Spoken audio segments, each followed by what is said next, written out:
Today we will be joined by Dr. Graham Bodie, the Chief Listening Officer for the Listen First Project. You don't have to go far in America today to find people who disagree.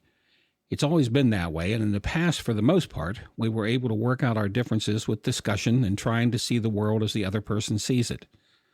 It's not that way today.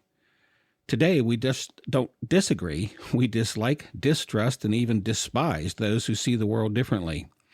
We're withdrawing from conversations, eroding relationships and understanding. 75% of Americans say this problem has reached a crisis level. Experts say the solution is to cultivate more positive social connections. Dr. Graham Bodie is an internationally recognized communications scholar whose work focuses on what all organizations and individuals need to do better. Listen. Based on his extensive knowledge of how individuals and teams can more effectively communicate and build consensus, Dr. Bodie facilitates customized workshops and delivers compelling keynote addresses for groups of all sizes. His work's been funded by the National Science Foundation and featured in the Wall Street Journal, Psychology Today, and on National Public Radio. He teaches courses in integrated marketing communication at the University of Mississippi and dedicates substantial time to the Listen First Project.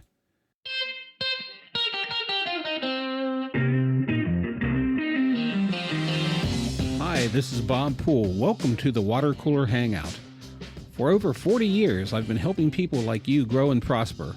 Please join me and guests like Seth Godin, Guy Kawasaki, Lauren Cordain, Beverly and Tim Walden, Phil Elmore, and more as we share real-life stories about sales, marketing, leadership, creativity, and current events. Need help in moving to the next level? Find out how others have done it by listening to the Water Cooler Hangout.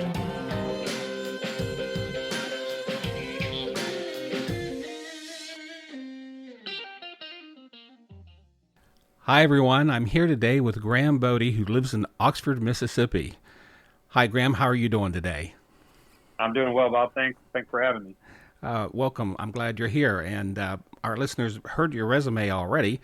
It's quite an impressive one. Today, though, you're here as the Chief Listening Officer of the Listen First Project. And correct, yeah. Yeah, and it's most of my listeners to the Water Cooler Hangout know Listening First and Selling Later is not only the title to my first book, but it's the mission statement for all that we do here. So, yeah, which is why I was so excited when I saw that, came across that language.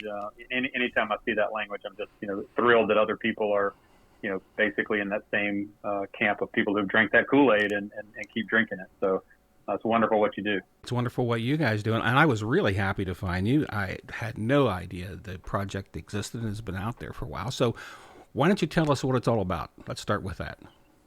Absolutely, yeah. So we exist to help people discover listening.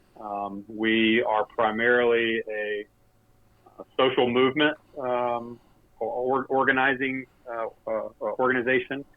We decided about 3 years ago that there's so many efforts out there, nonprofit, for-profit, that attempt to bring people together, mainly across different, oftentimes in local communities, but sometimes in communities defined in other ways, bring those people together for meaningful connection and conversation.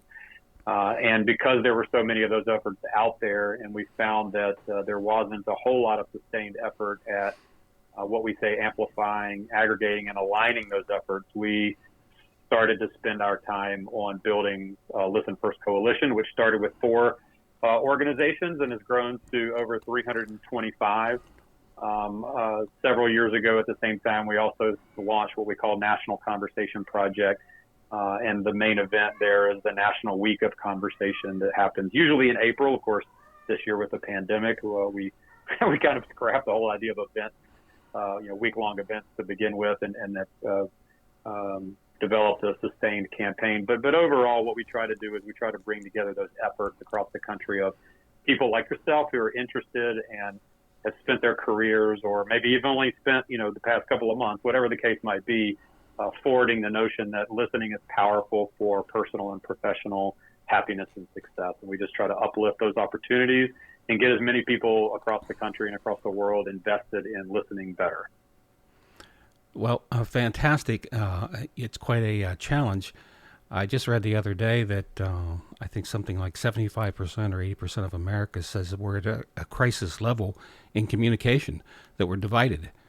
So how do we bridge the divide? How do you guys help bridge those divides? Yeah, I think the good news out of that is that Americans are aware of this issue, and we were aware of this issue before COVID and before the many protests that are happening around the country presently. This research has been happening at least since 2010 in terms of longitudinal kind of watching the trends. Some people have called it a soft civil war. Whatever you want to call it, most Americans agree that it's a problem. And the good news is that most Americans believe that they can be part of a solution. Approximately 100 million American adults want to see a sustained national campaign for, whether you call it unity or conversation across difference. And what we position our project as is that campaign, is that sustained social movement, collaborative effort to bring people together. And so what you do is you start in your local community. What can you do in your local community to bridge divides, to build community, as we say right now, to weave community, to build those stronger connections? Because you don't have conversations about difficult issues right off the bat and expect them to be successful. You've got to build the relationship and the trust that's necessary to have those difficult conversations, to be genuine to your opinion, to be able to express your opinions without fear that someone's going to judge or otherwise cancel you as a person because you might believe or want to forward a belief that you've heard, and you want to kind of test that idea out and make sure that it is something that you want to hold as a true belief or not. And so what we focus on first and foremost is to establish those connections, those relationships, especially across difference. Because how many of us have friends that look, act, and think differently than we do? Most of our friend networks, most of our social media channels and news channels that we attend to and read, most of us have social media and media bubbles. They are echo chambers, and we only hear one or a small set of opinions. And so it's really important to establish those trusting relationships across, and I believe that starts in local context. Can you give me an idea of how one of these local context meetings would work? So I'll give you an example of what we're doing actually tomorrow evening in Lafayette County, what we call LOU, L-O-U, Lafayette Oxford University community. So we're having a community conversation about space and place. Confederate monuments are an issue, and they have been. I'm not saying that this is anything new, but clearly they've been sort of foregrounded as an issue lately. And we have two prominent Confederate monuments in the state, in the city and in the county where I live. Of course, in Mississippi, our legislature just voted to remove the battle flag, the state flag, which had the Confederate battle flag embedded in it. Right. So this larger kind of discussion, right? There are people who want to keep Confederate iconography standing. They believe that it represents their heritage. They believe that taking them down will erase history. And of course, you have other people that believe that removal is the only course of action, that you only put up monuments to honor that ideology. And by honoring that ideology, of course, you're harming people in the community. And then you've got people that sit somewhere in the middle. They're apathetic. Whether you want to call them what Martin Luther King Jr. called the white moderate, or you want to call them apathetic or something else. You've got people that maybe either haven't had to think about these issues or are tired of thinking about these issues, or whatever the case might be. But you have a multitude of opinions, even in a smaller community like Lafayette County, which is only about 50 or 60,000 people. You still have a wide variety of opinions. And in order to have those meaningful conversations, what we're seeing is that the people who want to keep the monuments are claiming that outside agitators are coming to town to cause trouble. And that's really not the case at all. There are many, many individuals, particularly Black and brown individuals in our community, that are hurt individually, and clearly these monuments are signals and signs of oppression from that community's perspective. And so we've got to realize that these aren't some sort of outside agitators wanting to erase our history, but these are people in our communities that have feelings and have perspectives that need to be heard. And so we're opening up a space tomorrow evening online to talk about what this community means to you, and allowing the individuals to share stories of space and place. What is a meaningful place? What is a meaningful space for you in our community? The prompt will be something along the lines of, imagine somebody is coming in from out of town and you want to show them around. Where's the first place that you take them and why? Mm-hmm. And so tell that story about where you would take this person and why that place is so important for you.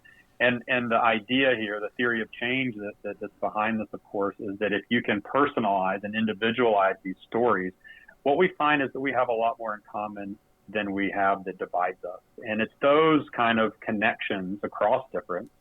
If we can see the person and not the position, then we can start to agree that community is something we want to sustain, that community is important, that people are important, that members of the community are important, and that we can start to work together toward positive change, whatever that might mean.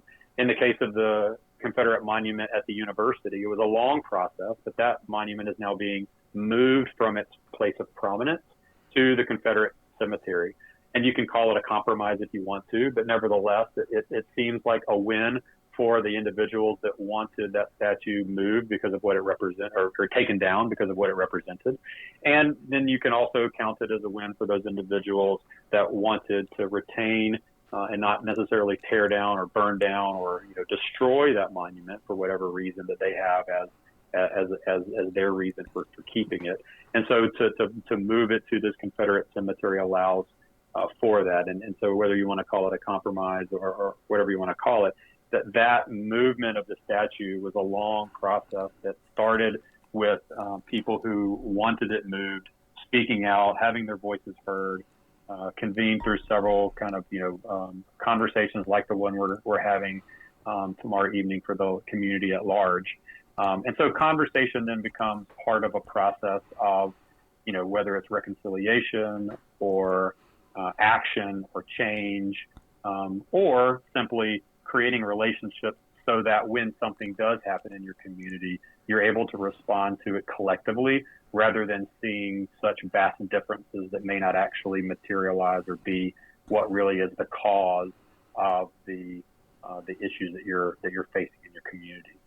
Because difference usually isn't always the reason you have issues in your community. Rather, it's that sense of community, that sense of relationship that can help you to address those issues together. So tomorrow is the first conversation. What happens after that? What's the next step?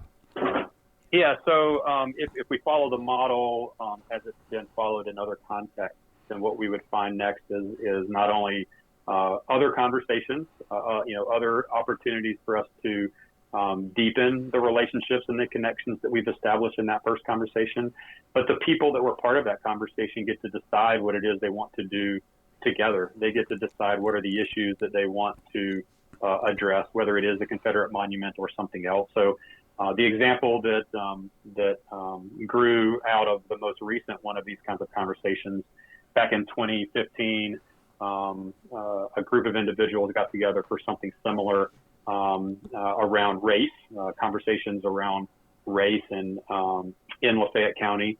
And after about a year of having those conversations and establishing those relationships, the organization that was convening these conversations was contacted by a law student from Northeastern who'd been doing some research on lynching.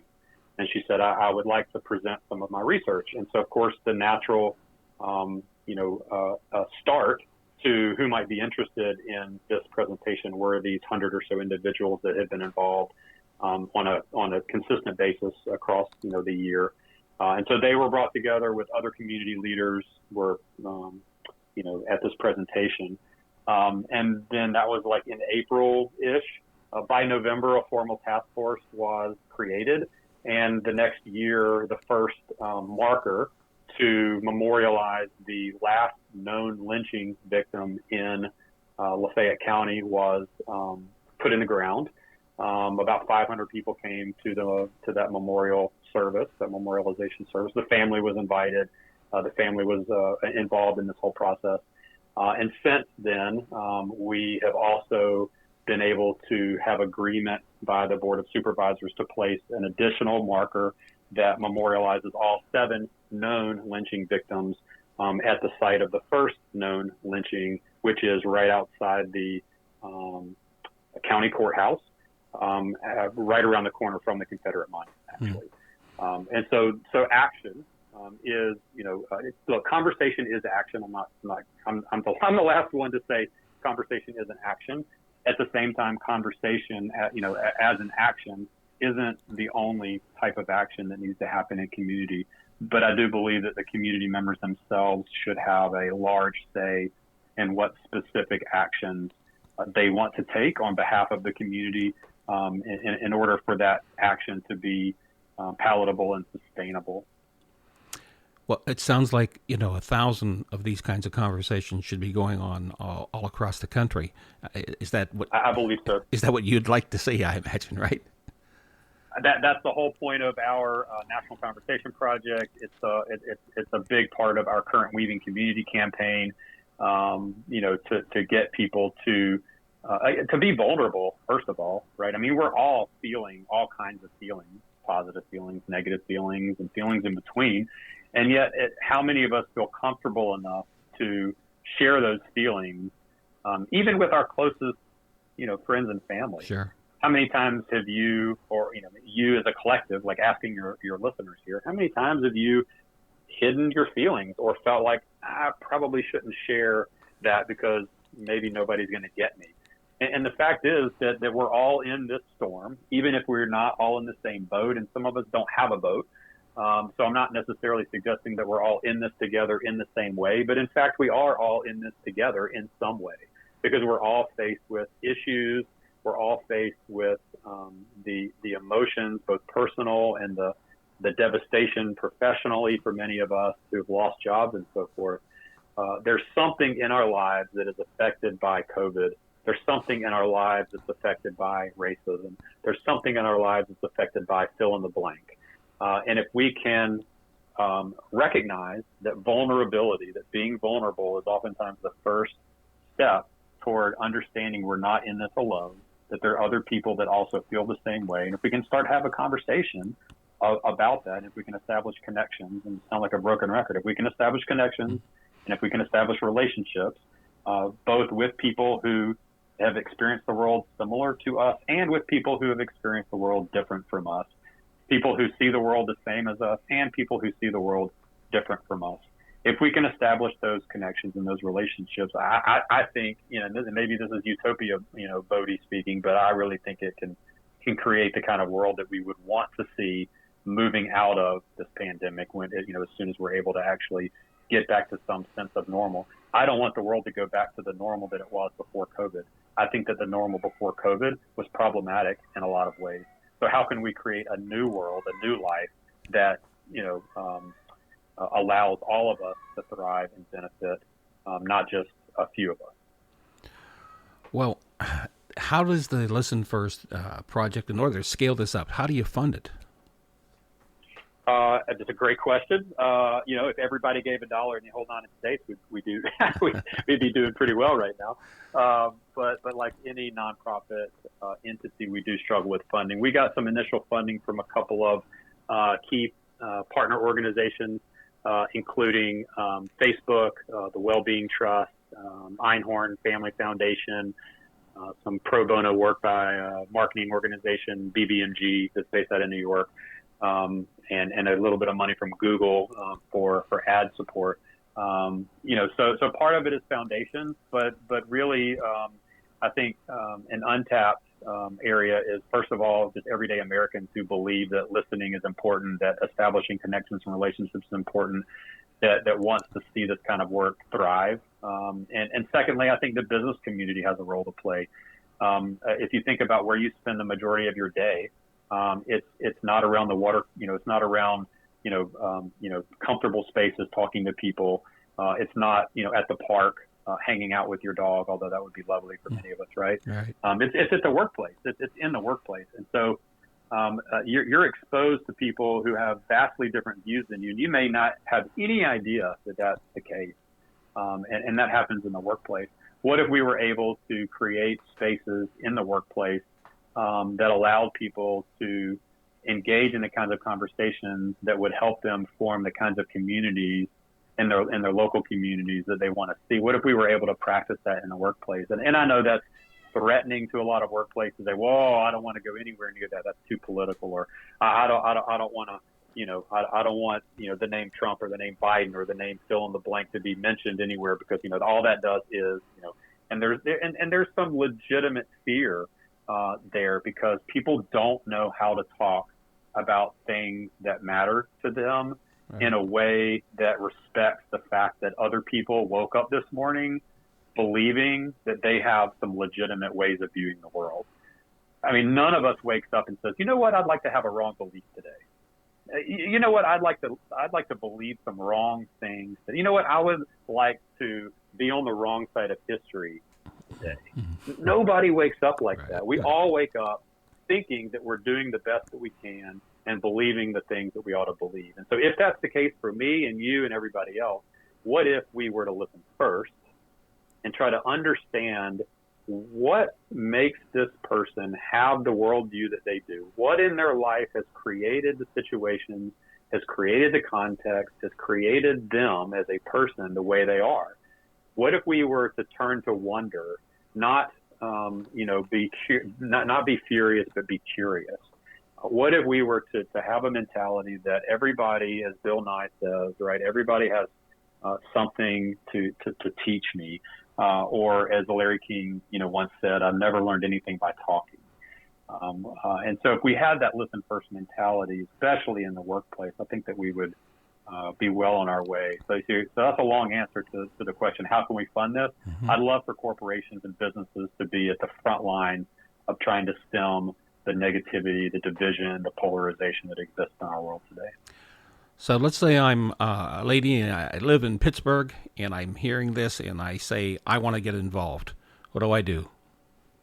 The easiest thing to do would be to go to listenfirstproject.org. Okay. And on that website, the lowest hanging fruit, if you will, is a pledge to listen first. It reads very simply, I will listen first to understand. And if that's something that you can get on board with, we just ask for your name and your email address.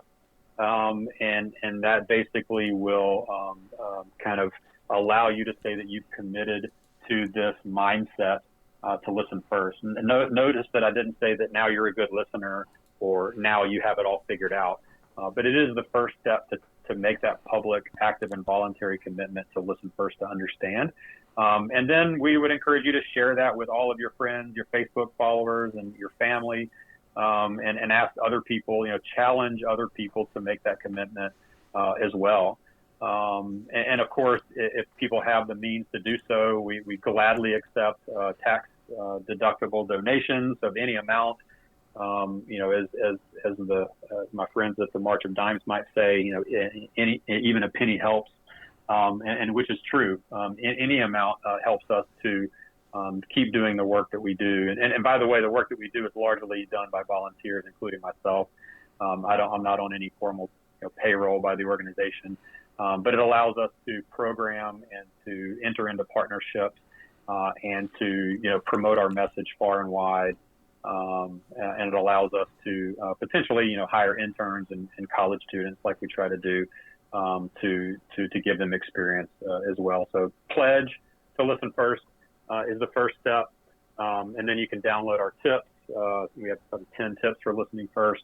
And then, of course, we would encourage people that can to either give their time or their talents to sustain the effort. Very good. So 5 years from now, where do you see the Listen First project? A great question. We think about this a lot. My sort of ideal self will say we don't exist. not in the ways that we have to, or we feel like we have to exist today. In other words, the metrics that we mentioned toward the beginning of this conversation have turned. That rather than viewing American culture as divided and polarized, we have started to really listen first to understand that we don't have to convince people that listening is vitally important and that most of us don't do it well, but most people are convinced that listening is vitally important and they don't do it well. So 5 years from now, rather than trying to convince people to take the pledge, we are able to program and provide resources for people to learn a little bit every day how to do this thing that we call listening better. So the funding would be there to create online courses freely available to the public. The funding would be there to go into various types of organizations and schools. The funding would be there to create curriculum for K through 12 education to help supplement, the reading, writing, and arithmetic that is necessary, and the STEM education that's necessary. And the funding would be there to do all these kinds of efforts within all these kinds of places that we find important for listening. That the funding would be there to go talk to legislators and other kinds of politicians to agree that it might be a good idea to rather than debate in some sort of I'm going to win, you're going to lose format. What if we turned the word debate into an opportunity to get to truth together and explore ways that we can attack the most pressing issues in our society with a unified vision, not necessarily of the solutions, but absolutely of the problems as they exist. If we could just agree that on our values and our principles and our approaches, I think the weeds would figure themselves out. And so that's where I see, hopefully, where ideally we would be in 5 years, is we would be doing the work of teaching people on the ground how to do this better in their personal and professional lives, rather than trying to convince people that it might be a good idea to listen first to understand.